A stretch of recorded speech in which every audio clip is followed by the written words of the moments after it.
Hey everyone, welcome back to day 2 of the Plan to Prosper free video series training. I'm so excited that you've come back for day 2 and that we are talking about one of my favorite things to talk about, which is procedures.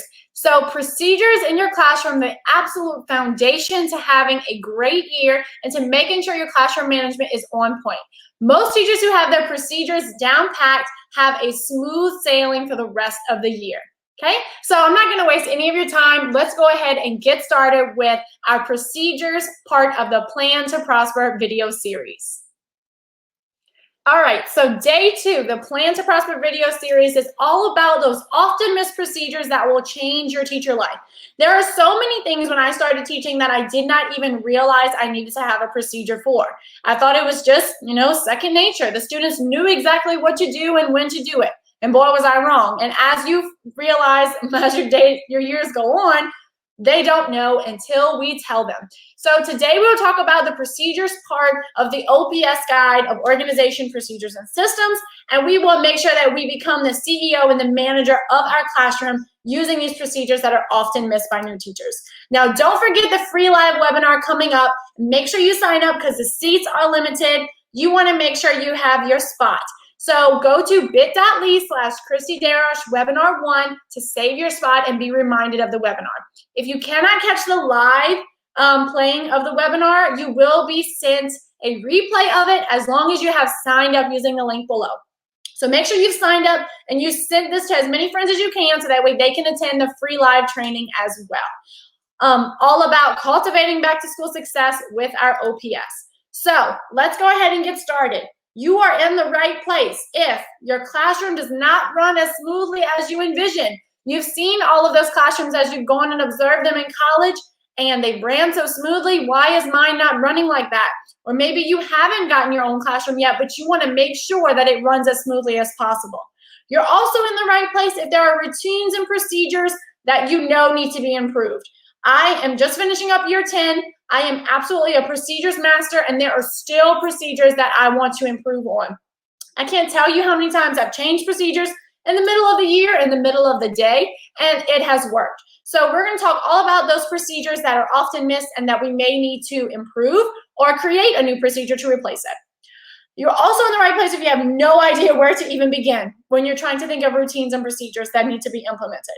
I was a mid-year graduate in December. I went into an already established classroom and I finished out the rest of the year from January to May, and I had no idea the amount of procedures I needed. So the end of the first year, I was just surviving, and I knew I needed to overhaul all of my routines and procedures so that way I can prosper the next year and absolutely tackle my classroom management and have everything running smoothly like I always envisioned it would be. Now, if you watch all 3 videos, just a reminder, you watch all 3 videos and listen for the code word at the end of each video, direct message me that code word on Instagram and you will be in the running to receive a $25 Amazon gift card. The winner will be announced at the live webinar. So of course you want to make sure you're there or watching the replay so you can see that you've won that $25 Amazon gift card. This gift card would be a great start to buying any kind of organization, or maybe you want your own cute little desk calendar, anything you want for yourself because you work super hard, okay? So don't forget about that code word at the end of the videos. Now, just want to introduce myself again really quickly, just in case you missed video 1. I am Christy from Christy Darosh Digitals, and I am a full-time 5th grade math teacher. I'm still in the classroom full-time, and this is the end of my 10th year. I am a mom to a 3.5-year-old little boy and a wife to my high school sweetheart, who is also my #1 fan. I am a teacher author. I sell on Teachers Pay Teachers and Etsy and my website. I sell a lot of teacher organization tools, anything to make your life easier that I can think of that I use.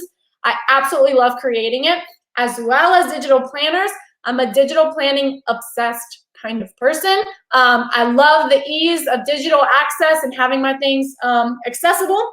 And I'm an organization and productivity professional, self-assessed. So I love to make sure all my things are organized, ready to go, and that I can be as productive as possible because, as you're probably thinking, she teaches full-time. She's making this video series. She has a son and a husband. It's all about making sure you're using your time wisely and you're being as productive as possible, Okay, so let's go ahead and get started. And oh, I forgot to mention, let's make sure we connect on Instagram. If you have not followed me, it's Christy Deros Digitals, or Facebook is Christy Deros Digitals as well. So make sure you filled out this free Instagram story template that was emailed to you when you signed up for this video series, and tag as many friends as you can so that way they can see this series before it expires in the next week or so. So day 2, let's talk about my favorite thing, which is procedures. That sounds probably crazy, like she likes procedures, but I do. I'm very orderly. My house runs very orderly. My husband's just learned to deal with it, but my child also loves routines and procedures, to be honest. He thrives on routines and has absolutely helped him progress as he's learning and getting ready for pre-K. So these missed procedures will absolutely change your teacher life. And I will actually walk you through some procedures that I've struggled with this year that I will change for next year. Because if there's one thing that's consistent, it's change. You always want to make sure you are fixing things and implementing them and fine-tuning or overhauling when you need to make them the best that they can be. So let me guess. You often think to yourself, transitions in my classroom are not as orderly as I would like. I wish my transitions from one subject to the next, from one activity to the next, from lunch to the classroom, to the bathroom, to the assembly would be way more orderly. If that's you, then you're in the right place. If you often ask yourself, what classroom jobs do I need? Like, I know I need jobs. Like, you're supposed to have jobs, but which ones do I need? If that's you, you're in the right place. If you often ask yourself, I've been teaching for a few years. I'm pretty good at it, but there is still room for improvement when it comes to my classroom routines. Yes, this is absolutely you. If you want to fine-tune how your classroom runs, you know it can be better, but you have no idea where to start. This is absolutely for you, and I can absolutely help you. Now, like I said, year 10, I'm not a professional, but there are a lot of teachers at my school and previous schools that I have mentored and helped them improve their routines and procedures. So if you've asked yourself any of this before, you're in the right place. So I want you to go ahead and close your eyes and think about your typical day. I know this school year might have been a little rough, and that's okay. Think about your typical day. I want you to think, is there a transition or maybe a time of day, a certain activity, or a task that just stands out? Like, oh my gosh, whenever we're leaving to go to specials, my students are not doing what I want them to do. Every year, it's been fine. They've gone to specials, come back from specials. I've never had to be so specific. Maybe there's a certain transition to an activity that it's just not working. They're not transitioning as you wish. It's not as orderly as you wish. Think about that. Now, I want you to think about, why does that stand out? Why does that specific activity, time of day, or task, why does it stand out? Does it need to be changed? Is that why it stands out? Does it need to be tweaked or overhauled? Or is it great? Is it great and you want to make sure your other procedures are great? I want you to pause this video and write that down. Write down that time of day, what activity, transition, task it is, and write it down. Now, I want you to write down why it stands out. Does it stand out because it's just almost there? It just needs to be tweaked a little bit so we can figure out how it's going to work? Does it need to be completely revamped and overhauled? Because I've had that happen before too. Sometimes in the middle of the year. Sometimes in the middle of the day, because my first 2 classes did great, but my third one did not with this transition. So I want you to write those things down. You can pause the video if you need to, but let's start there. Let's start with that procedure, that thing that is absolutely bugging you about this year. Now, let's talk about procedures. Routines and procedures are the foundation of your classroom management. Without routines and procedures, your classroom management will not be as strong. So we can reward and praise all day, but what are we rewarding and praising if they don't know exactly what to do, when to do it, and how to do it? If we let them create their own routines and procedures, we're not going to have order. Like I tell my students often, if the cops didn't let us just drive all over the road, we didn't have lines in the road to separate lanes or streets or one ways or two ways, it would be chaos if everybody created their own routines and procedures. So although we may not agree with the speed limit, we follow it because it is a procedure. So the same thing with our classroom. We want to make sure we're setting them up for success and having the best routine and procedure in place so that way they can thrive as a student and you can thrive as a teacher. Classroom management is nothing without your routines and procedures. Also, this has to be modeled from day one. You hear it at every back to school meeting, every new teacher orientation. When you're moving to a new school, you make sure you model it, Now that modeling does start from day one, but it goes all the way through day 180 to however many days you're in contract days for. So you want to make sure you're modeling that. Sometimes we need to stop in February, January, model it again because there's children, they forget. Life happens. We just need to model it, not just day one, over and over and over again until they get it. Now, if your routines and procedures are in place and they're clear and the expectations are there, a sub is more likely to come back when there are clear routines and procedures. I can't tell you how many times a substitute has thanked me for leaving a list of my rules and expectations for them ready to go. And I can help you create that list of routines and procedures super easily. But they're so much more likely to come back when they know exactly your expectation and your procedure for bathrooms, for sharpening pencils, for borrowing supplies, from using their computers, from getting their supplies, exiting the classroom, entering the classroom, going to the cafeteria, and so on. When they know that routine and procedure, they're more likely to come back. And we need subs, right? It is a pain whenever we have to choose between taking a day off and going into work because we cannot find a substitute. So you want to make sure you're providing that substitute with everything they possibly need so they can get through the day and your students can rely on them to know the expectation. So clear routines and procedures are absolutely the backbone. So now let's go back to that typical day. Let's talk about what did you write down? Was it a specific task? Was it a specific activity, a transition? And now we're going to fix it, okay? We need to think about what we wrote down, so have that nearby. So as you're thinking about what you need to fix on yours, let me bring you through how I fix my problems, right? So this is what I think of when I think of changes I need to make this school year. Like these were the things that, I hate to say bugged me, but it was a stressor, right? So I want to make sure that these things get fixed. First thing, absences. Absences were absolutely out of control this year. Obviously beyond what we can control, right? We're in the middle of a pandemic. But absences just made me realize that my procedure for absences was not fine-tuned. I needed to create something better. Another thing was my computers being charged. With my students being one-to-one and we're trying to limit the amount of papers and supplies passed out because we're in a pandemic, we use our computers a lot more. The computers being charged, I thought was just a simple job the students could plug them in, ended up not being. So that's a problem I need to fix for next year. Calculators. Okay, in the 5th grade, I have some students that have an individual accommodation plan and they receive a calculator. That's fine. I have the calculators. I had a student in charge of passing them out. For the last 9 years, it's worked. All the calculators were accounted for until this year. That's fine. That's something I need to fix for next year. I need to come up with a new strategy. And center work accountability. For the past 9 years, I've used like a specific way to have center work accountability that I need to fix because it's not working out. It wasn't working. So this is my plan. For absences, I created a Google Doc that my 2 partners share with me and the students have access to. I have my name and my 2 partners' name in each column. We would list the assignment and who missed that assignment down below.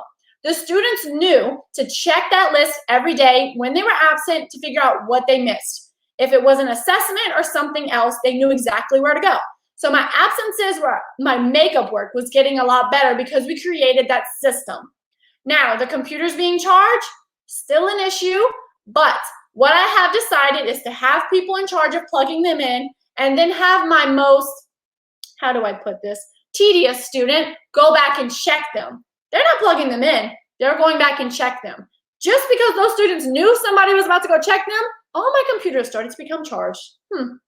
Now, for calculators, that was a lot because there was a lot of students that needed the calculator in one particular class. So we made a checklist.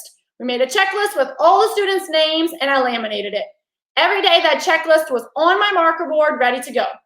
That student would check them off after each student received their calculator. If they weren't there, she didn't check it off. At the end of the day, she would erase it when they've turned it back in. All of a sudden, now that we have that accountability system, they're all turning in their calculators and none of them are going missing. Now, center work accountability, this is something I'm going to change for next year. So what I'm thinking is I have my students working on centers while I do small groups, and I always make them provide evidence of what they worked on. So I'm thinking I'm going to have specific center leaders for each group that will provide their accountability. So that's what I think I'm going to do. So for absences, I created a form that they can all check, and I can teach my students how to check this. For the computers being charged and the calculators, and the center work accountability, I created a classroom job that student makes the other ones accountable for what they've already done. And most of the time, when they know someone's going to be checking them, they just do their job to begin with. But the ones that are in charge of checking, boy, do they like letting them know that they've done it right or not. So that's how I'm going to fix my problems. So when you're thinking about what you wrote down, how you can fix your issues, think about how I fixed mine. Can you implement a job or something else or procedure to fix it? So another one is the math textbook distribution. So usually I have students pass them out every year. I have one student in charge of passing out math textbooks every year at the beginning of class. Well, it didn't work this year because of COVID, right? It's a pandemic. So what I think I'm going to do is store them on a shelf, have their names written on the spine so they can quickly go grab their book and go. Grab the book and go. So that's my idea for the next year. I'm going to write their names on the spines and they'll be able to grab them. So let's talk about some other simple fixes.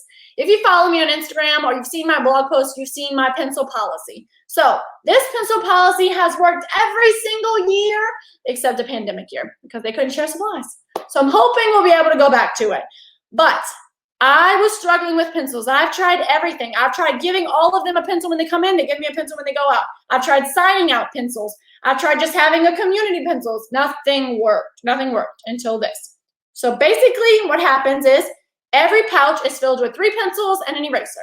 Each eraser has a number on it to the corresponding number pouch. So at the end of class, the beginning of class, everybody comes in. You need the pencils and erasers? You grab it. You don't need it? You don't grab it. Some of them bring their own. At the end of class, I have somebody check. Is there 3 pencils and an eraser in every pouch? If there is, we're good to go. The class can transition. If we're not leaving until somebody finds that pencil. And you would be surprised how these students start hunting down for a pencil. And as you can see, I have 3 names written right here. After they check it each day, they just put a check mark. So when block 2 comes in and they say pencil number 6 is missing, nope, block 2 is already checked off that it is there. If you're interested in this free pencil policy, check out my blog post on pencil management and you can grab this free setup. The next simple fix was test papers. Now I am as paperless as possible when it comes to assessments, but they still turn in their scratch work for their assessments just in case I need to look at it for, I guess, validity purposes. So I cannot stand putting things in alphabetical order. Like it's just even when I had spelling homework as a child, putting in alphabetical order was excruciating to me. So I developed a system that when they turn in their test papers, they use a clothespin to clip it onto their paper. So let's say number 5 and number 8 have turned in their paper and it's sitting in the basket with the clothespins on it and I'm number 7. I'm gonna grab number 7's clothespin, clip it to my paper and put it in between 5 and 8, right? I wanna make sure it's in number order. So then at the end of the day, as a teacher, I go to it, take all the clothespins off, clip it back to the side, and all of my papers are in alphabetical order. I have a basket for each class, and when I taught multiple subjects, I had a basket for each subject. You don't have to do that, but it just made my life easier whenever there were things being turned in on the same day. Another simple fix was charging computers. So I wrote a grant for Chromebooks year after year and ended up getting an entire classroom set. Now, I was trying to use that grant money for computers. I wasn't trying to use it to buy an expensive computer card. So I bought the three 10-drawer carts from Sam's or Michael's or Amazon, and my husband drilled holes in the back of the drawers so they could plug in to a surge protector that I had in the back. So this was just a simple fix for me to be able to house my Chromebooks and not have issues. Of course, I had a student in charge of each cart, 1, 2, 3, and they would make sure all computers were plugged in and charging, because there are carts, they do come loose, they do wobble, they're not the best, they're not the most expensive, but it worked for about 3 years. I used these for about 3 or 4 years, and it was phenomenal. All the computers charged, I had no issues, no computers went missing, and it was great. So now, what I want you to do, let's make a quick win. Let's figure out how we can do something right now that's going to make my life easier come the beginning of the school year. So I want you to look back at what you wrote down. I want you to reflect on how you can improve at least one thing. Let's think about all the different ways I said I can improve the things that I'm working on this year. So can you create a new procedure for it? Okay, every day we're going to make sure that we plug and somebody else checks it. Is there a classroom job you're going to create? Is there a better setup, an organization? Is it that your students had no idea where their math textbooks went and they shoved them in the desk? Okay, at the end of class, we're going to have somebody check to make sure all the desks are empty. Let's think about how we can create something to improve at least one thing. If you can think of many things and how you can improve it, that's even better. But there's always something we can do to improve it. If you're stumped, reach out to me on Instagram. I would love to voice chat with you and figure out how we can fix this, because it's all fixable. We can always figure it out. With the right mindset, we can do this. So let's just remember, you don't have to do it all yourself. You can reach out to other teachers or myself and think about how you can implement a procedure or a classroom job to make it better. And your students are right there. Most of the time, they want to help and they're willing to help. Instilling that ownership in their classroom and that accountability is absolutely going to help you go so far. So tomorrow, we're going to talk about systems. So we're going to talk about how to get more and work less. Walk away with the systems that get you results and save time. Systems would probably be my second favorite because it helped me get my life back. I was absolutely that teacher that was the first car in the parking lot, the last one to leave, until year 2019 hit me and I realized that list was going to be there whether I was there or not. So I utilize every moment of my day at work to get as much done as I can. So I can't wait to share with you about systems and how we can work to make our life easier, get more done, and work less. So let's talk about how we just finished day 2, often missed procedures that will change your teacher life. So those procedures you wrote down, we missed them. They need to be better. So we're going to go ahead and discuss that in Instagram if you want to message me and we can talk about it. But I'm so glad you were here for day 2.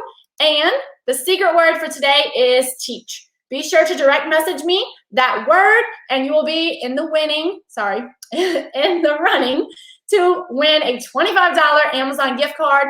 Don't forget to sign up for the live webinar, and I can't wait to see you tomorrow.